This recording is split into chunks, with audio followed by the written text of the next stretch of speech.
आचार्य विजय गुंजन जी, जिन्हें आज सम्मानित किया गया विशिष्ट पुरस्कार से, कुमार अनुपम जी, डॉक्टर रमेश पाठक जी, प्रवीण जी, प्रणव जी, चंदा जी और तमाम जो मंच पे उपस्थित गणमान्य लोग हैं, साथ ही इस सभागार में जो विद्वज्जन हैं उनको भी मैं प्रणाम करता हूँ। विशुद्धानंद जी का मेरे साथ जो संबंध रहा वो एक मित्र का था, एक बड़े भाई का था, और उससे ज़्यादा धीरे धीरे मैं कब इनके परिवार में शामिल हो गया मुझे खुद नहीं मालूम। और मैंने विशुद्धा जी के जीवन को, लेखन को, उनके संघर्ष को, उनकी वेदना को बहुत निकट से देखा है। ये भी देखा है कि एक ऐसा पिता जिसके पास लेखन को छोड़कर और कोई थाती नहीं है, लेखन और संगीत इसके अलावा कोई दूसरा उपार्जन का साधन नहीं है, वो किस तरह से अपने पूरे परिवार को, अपने बच्चों को धीरे धीरे इस ऊंचाई तक पहुंचाता है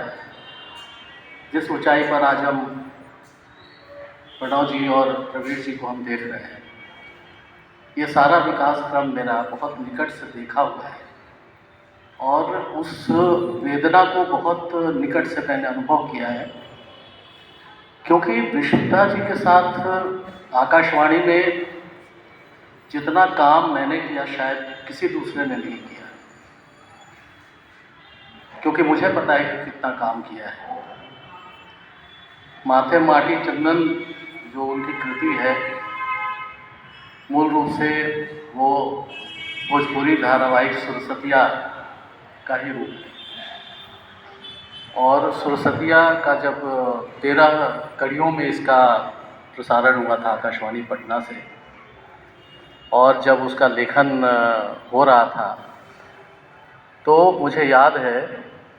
कि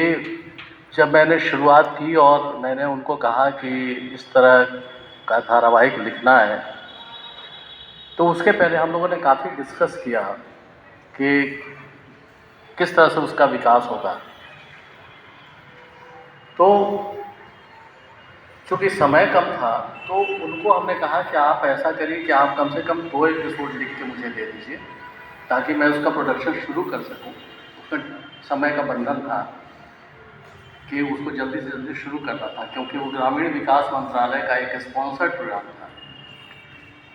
तो उसमें विलम्ब नहीं किया जा सकता था। तो उन्होंने झटपट 2 एपिसोड वो लिख कर लाए और उस पर हम लोगों ने डिस्कस किया और हमने शुरुआत कर दी। उसके बाद मैं इस बात को यहाँ इसलिए बताना चाह रहा हूँ कि अमूमन आकाशवाणी में और दूरदर्शन में होता ये है कि अगर किसी लेखक को कोई जिम्मेदारी दी जाती है तो ये अपेक्षा की जाती है कि वो सारे, अगर 13 कड़ियों का है, 26 कड़ियों का है, तो कोशिश होती है कि वो एपिसोड सारे लिख के लाएँ, उसके बाद हम आगे काम आरंभ करें। ऐसा ना हो कि बीच की कड़ी टूट जाए, कहीं छूट जाए कुछ। तो ये भरोसा विशुद्धानंद जी पर हमेशा मेरा ही नहीं, आकाशवाणी का रहा,